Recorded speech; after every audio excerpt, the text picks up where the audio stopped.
Hi everyone, and hope you're all having a great Thursday. Welcome to the first Jeff Ed of the Learn to Run program, but it's obviously also open to anyone that's interested in running or is currently running. Everyone, yeah, just join. We'd love to have you here with us. Just going to wait a minute and also just try to find myself on here. Today we're going to be discussing mainly just how to judge your progress in running. So if you know that you're actually making progress or you maybe feel that you're not making good enough progress. So just a few ways to judge that. And then I've also got a few questions from people on the Learn to Run program that I'll also chat through at the end. So there's a variety of ones there. And yeah, if you've got any questions in the interim, please, yeah, just you can start popping in through and I will get to them. So let me just get in here. Okay, I'm just going to kick off so long. So when it comes to progress, like what is actual progression? So in terms of running, it's actually just a constant increase in the training load. So I mean, that's the time that you're running, the different intensities that you're running at, and these lead to the body being stimulated and getting stronger, getting faster, um, and yeah, just moving through that running journey, because we can't kind of start at zero and then try to get to 100% kind of like the next day. So that is, yeah, progression, allowing that body to just get stronger as you move through. And the best way to approach this is through a structured running program, and that's exactly what Dom and I have put you on, because that allows for like weekly increases in the intensity that you're running at, the duration that you're running at, and as you progress more through your running journey, you'll probably add more days to the week that you're running in, and an even bigger variety of sessions. So that is the main reason why we always advise people follow a structured program, because without that structure, you're not going to see the right progression. You're either not going to progress fast enough, you might stay completely stagnant, or you're going to increase your training load too much, and that also doesn't result in any long-term increases in your running performance. It's just going to actually result in injuries and you completely plateauing. So yeah, always follow a structured program, and if you maybe are currently training for a distance longer than 5Ks, I mean, we do have structured programs and there are a lot available. Yeah, so I know everyone's in week 1 at the moment, but when we move to next week, you'll see that there's a slight increase in the intensity of some of the sessions and also an increase in duration. So that's, yeah, basically what progress is. Then, how to know if you actually are progressing. So one of the main indicators is that you're actually more consistent. So you sticking to your training program, you're managing to maybe add in a few more days. So yeah, just like that consistency. And then also consistency is the key to success. If you're not going to be consistent, you're not going to see progression. And then with this consistency, so following the program, getting all the runs in, getting all the cross training in, that allows for proper musculoskeletal and cardiovascular changes, as well as neurological adaptation. So those are all your body getting stronger, lungs getting stronger, breathing a bit better, muscles handling impacts a bit more, getting stronger. And so yeah, that's one of the main reasons why consistency is so important, because if those adaptations aren't taking place, unfortunately, there's not going to be any progression. So yeah, first thing to ever aim for is being consistent, and when you're starting to get consistent, you know you're going to see good progress. Then another way to tell if you are making progress is that running actually feels easier. So you feel less like you've got cement in your legs trying to move forward, and you're starting to feel a little bit more graceful. Everything's a little bit smoother while you're running. Yeah, and it feels like a more natural movement instead of something very unnatural. So as soon as you start getting into, yeah, just the motion feeling more fluid and easier, you know that that's really good progress, and that's also the adaptations coming into play. So no, it feels like something really small, but it is something to really look out for. And then just on that, there is always going to be the occasional run where you just don't feel great at all. And that doesn't mean you're going backwards. It could just mean that you're still a bit tired and feeling the previous session. So don't judge that just on one session, more like over a couple of weeks. Then you'll start to be able to handle running a certain distance better, and you'll be able to run further. So that's always a great feeling. Like everyone on the program now, you might even notice by next week that you're handling the 20-minute sessions a little bit longer. And for people that are maybe a little bit more further in their running journey, like the ones that maybe did the 10K program, you're probably finding that you're able to run that 10Ks quite easy now and maybe upping the distance a little bit. So yeah, I mean, being able to handle running further and for longer is obviously fitness coming into play, which is progression. Then you're able to run more. So obviously running is very hard on the body. There's a lot of impact going through it. So as you progress and all the physiological changes come in and start kicking in, you are going to notice that you can maybe add another day of running into the week, and then that steadily builds up. Just bear in mind, you never want to be running 7 days a week. That's too much for anyone, even for an elite. So yeah, the more days you add in, you just know you're getting stronger, you're recovering quicker and adapting quicker. Then I'm not a big fan of hills. I know it's important. I just really don't like running on hills. But as soon as running up a hill, especially one that you maybe is always on your training runs or you're using for your hill training, that will start to feel easier. And that's a great sign of progression, because not only is your fitness and your anaerobic system working better, you're getting stronger and faster, because hill work is also speed work in disguise. So don't ever give up when those hills feel really, really difficult in the beginning, and your body will adapt and they will start to become a lot easier. Then another indicator, and again, this can vary from person to person, so don't hold this one 100% true all the time, is that your heart rate actually starts to lower. So that can be indicated in your resting heart rate, that becomes lower the fitter you're getting. But it can also come into play, like if you do an interval, in that rest period between the interval, your heart rate's actually dropping quicker, closer to, almost resting rates. And that also you've got to work harder to hit a certain heart rate zone. So that's a really great place to be, and then you know that you're really fit. And that's also when you really start to push yourself, because you can use heart rate or obviously pace as an indicator of the intensity that you're working at. And then one which also people never believe when we say it's a good indicator of progress is that breathing actually becomes easier. And this is a question that I will cover at the end, because it has come up quite a lot with just how to breathe and just what normal breathing feels like when you're running. So the more you move into your running journey, the fitter you get, the more consistent you are. Breathing becomes So you're not like continuously feeling like you're panting. You're just getting good oxygen into your lungs, and you also actually feel like you're able to chat throughout a session. Obviously not those hard speed sessions, but on like a 20-minute run or one of those longer, easier runs, you're actually able to hold a conversation the whole time because your breathing is now under control. So that's awesome when you get to that stage, because that's when you can have a really great morning out running with friends and catching up and having a good laugh.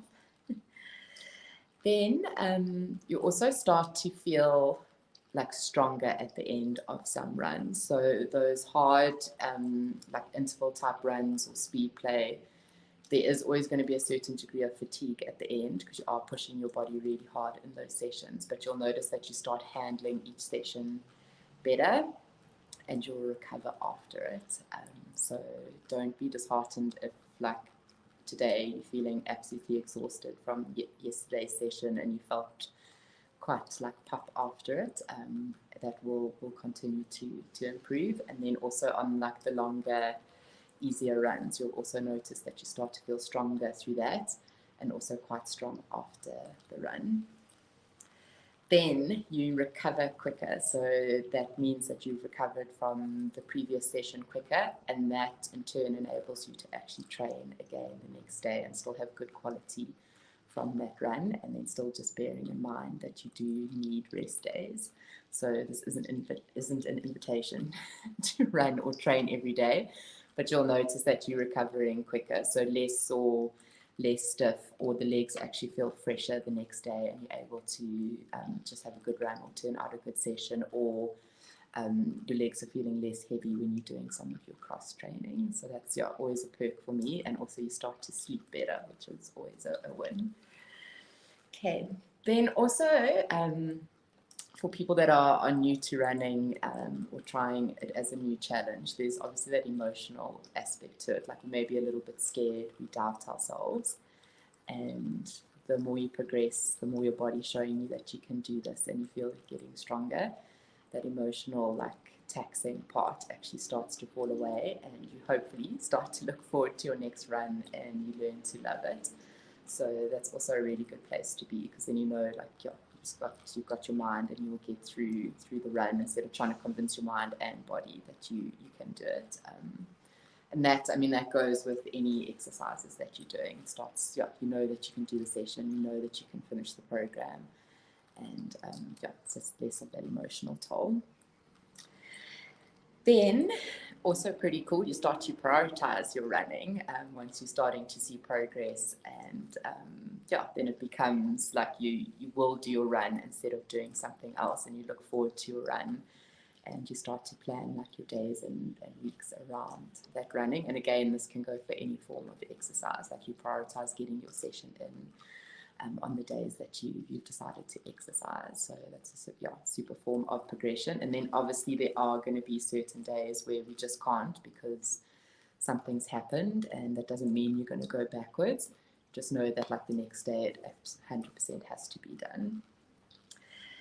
Then you also get motivated to set higher running goals. Maybe that's running further, running faster, or maybe moving on to trail running, something like that. So I always think that's like the cherry on the top of everything, because now you know like your body can handle it, your body's adapted nicely, it's capable of doing more, you want to challenge yourself more, and then you move on to the next step. And then progression is like, it's a lifelong thing, because we can always get faster, we can always run further, so it's something to never stop aiming to progress.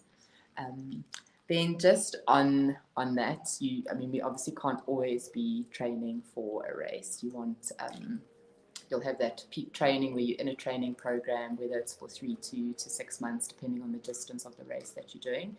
Then you'll always have what can be termed like an off season. So any sport, there's that, and you should always have that with running. In that off season, there you just basically run to maintain a nice kind of base fitness, because we don't want to be pushing our bodies so hard all the time.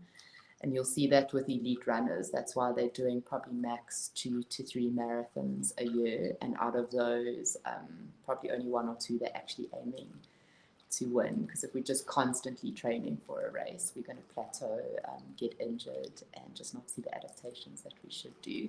So it is always good to kind of step back from the really intense running and a structured program, and to just keep fit. And then when you have found your next goal race, then you move on to a program, and just allowing that like cycle of training, and then just keeping a base fitness training, keeping a base fitness will still allow for adaptations, allows for proper recovery, and also just that mental break, because when you are following a training program, it obviously is quite mentally intense.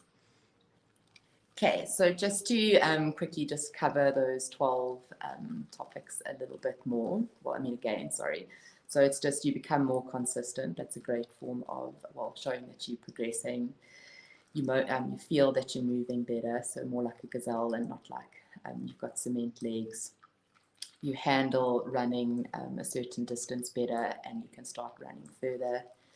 You start to run more in the week. That's your body allowing you to add in that extra session. Hill work becomes easier.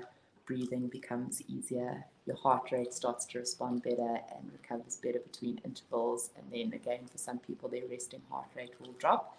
Not everyone's is going to drop, and that's just can be a very individual thing. So if your heart rate isn't dropping significantly, it doesn't mean that you're not getting fitter.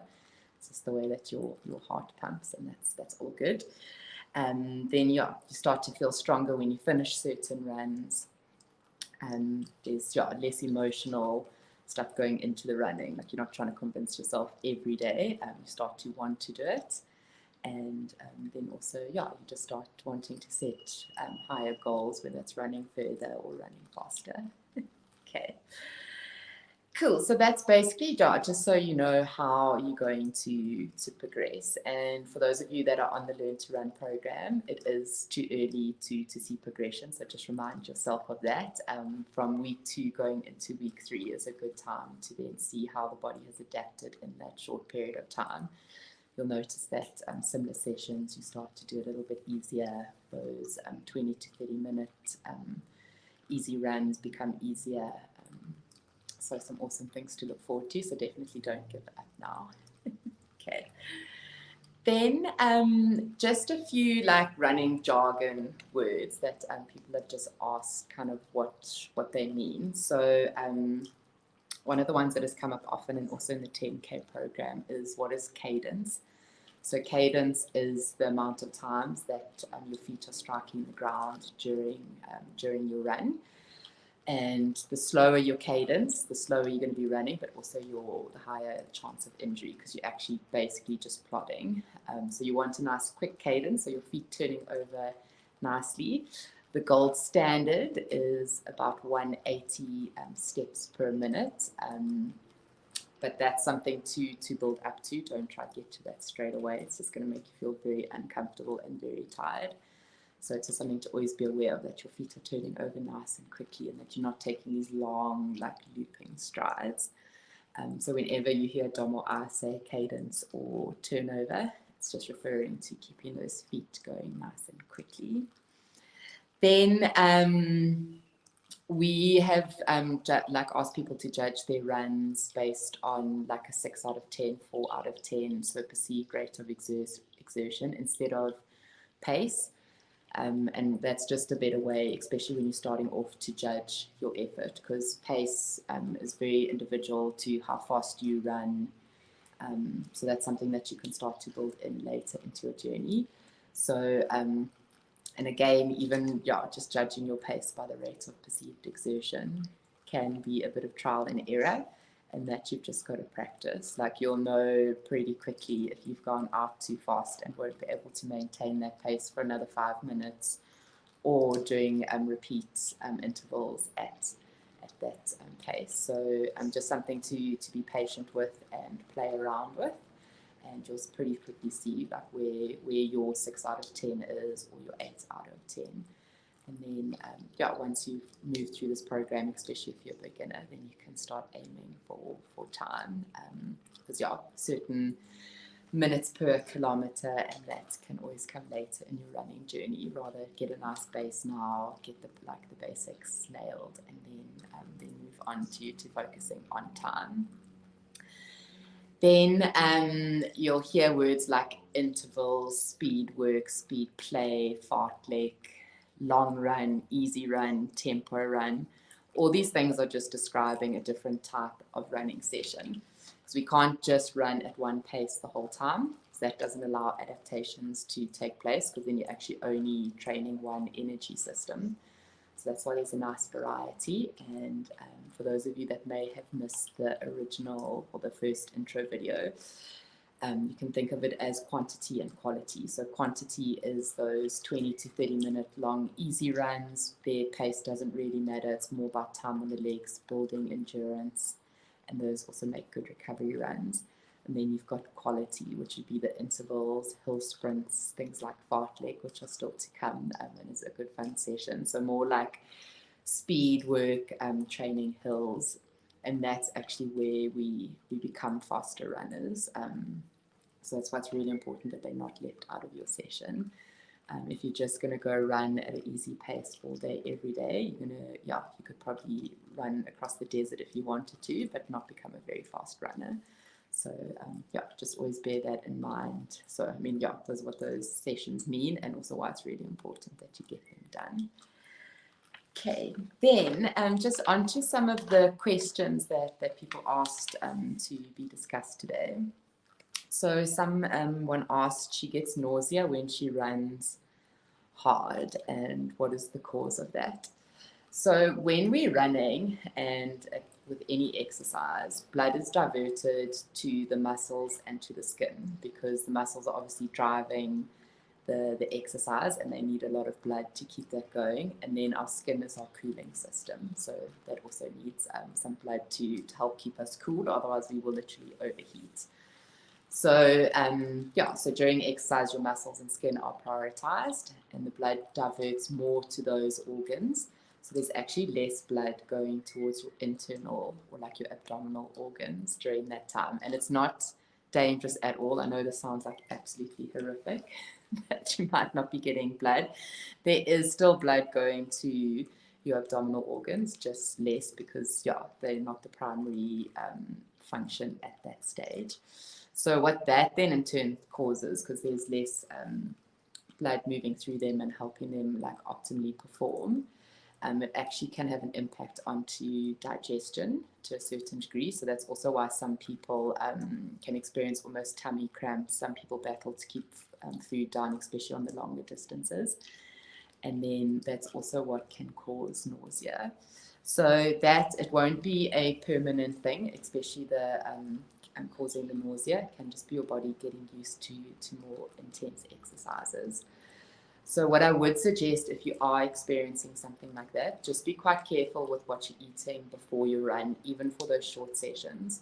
Rather something that's very, easily digestible, so like a bagel, any of the, a healthy choice in carb, but something that's easily digestible, or even something like a smoothie. Because if you're going to eat something heavy like protein or pasta within 30 minutes of running, there is going to be that discomfort, and that will just aggravate the nausea. So just be aware of what you are putting into your body just before that run. So I would always try to get some fuel in an hour and a half to 30 minutes before the run. Nothing within that 30 minutes. Just to be on the safe side. But the actual nausea from those hard sessions will start to settle as the more you adapt. If you do battle with like GI distress during longer runs, that's something that you just actually need to play around with, because there's so many different types of fuel that you can be using on longer runs. You'll find one that causes less GI distress. So just keep on playing on that, and you can always reach out to me for a few different ideas and things to try. Okay, and then just following on with the nausea, some people find that they don't have an appetite after a hard session or a long run, and this relates back to that blood being diverted away from the abdominal organs. That will, as soon as that blood flow starts flowing normally and everything's getting its normal supply, your appetite will come back. So what I do suggest in this, especially after longer runs, it is quite important to fuel as soon as possible, is then to have something that's really easy for your body to take on. So something like a smoothie or like a protein shake or something like that, or even some fruit juice. It's just easier for your body to get it in. And again, this is more when you do start running longer distances. For the learn to run 5K, it's not so important, but if you are feeling that you want to eat after a session, but you're feeling a little bit nauseous, or you're worried that your appetite is gone, it will come back as soon as that blood flow has come back a little bit. And then cooling down or having some sort of warm down also ties in with this. It just helps bring your body back to a resting state, instead of going from like a million miles an hour to sitting at my desk and working. So that's why it's really important to get that cool down in, even if it means just slowly walking around for 5 to 10 minutes, because that just brings the body back to a nice resting state and will help with any nausea or feeling of a loss of appetite. Then Someone asked like at the heel striking versus forefoot striking. So that does come down to gait. And I'm going to have to be quite quick on this one, sorry. But the faster we run, the more on our forefoot we will be, so our toes. But some people do heel strike when they run faster. I am someone like that. I've always been a heel striker and I've never actually got injured because my feet land under my body. If I'm heel striking and my leg is way out in front of me, I will get injured. But the same goes for if I'm forefoot striking and my leg is way out in front of me, I will still get injured. And that's got to do with like how the force and gravity play onto that joint because it's way out in front of our body. So don't think too much on it for now. Just rather think of a nice quick cadence of the legs staying underneath your body. And naturally, when you move into a faster, like maybe into the sprints, those like sprint intervals, you will move onto your toes. But it's not actually a massive cause of injury. And like if you look at like just data that relates to injury. But if you are overstriding, then you need to be careful. Then people have been asking about breathing. So you want to not just breathe into the top part of your chest. You're not getting enough oxygen in, and that's when we start to pant and feel very out of breath. You want to think a nice deep breath into your belly. So actually feel your belly expand and then exhale. Preferably to breathe through your nose and out through your mouth, but if everything is just through the mouth, that's also okay. So you can actually practice it when you're not running. Take a nice deep breath in, feel the belly expand, and then breathe out through the mouth. It just helps, your deep breathing helps to activate the diaphragm properly, and then obviously filling our full lungs with oxygen, which will then fuel performance instead of not filling it at all. And again, breathing, you've just got to practice it as you just move forward through your running journey. It's not something that you're going to get right straight away. And it can be a little bit off-putting when you start to practice it. So on each run, just be aware of your breathing, and at certain stages, like consciously practice that belly breathing, and it will start to come. And then also if you're bent over, there's no way that you can breathe deeply. So keep that posture nice and upright. And then last question I'm going to cover is shin splints. So quite a common running injury, especially with beginners. And just some general advice that should help cover for most people. If you're completely new to running, I would suggest that you start running on a softer surface or alternate runs between, say, for example, the tarmac and running on grass, or even using a treadmill, because a treadmill will absorb more impact. So, and then like if you do maybe live on a farm or you have access to a park, that kind of running on dirt roads and through a little bit of grass is also softer than tar.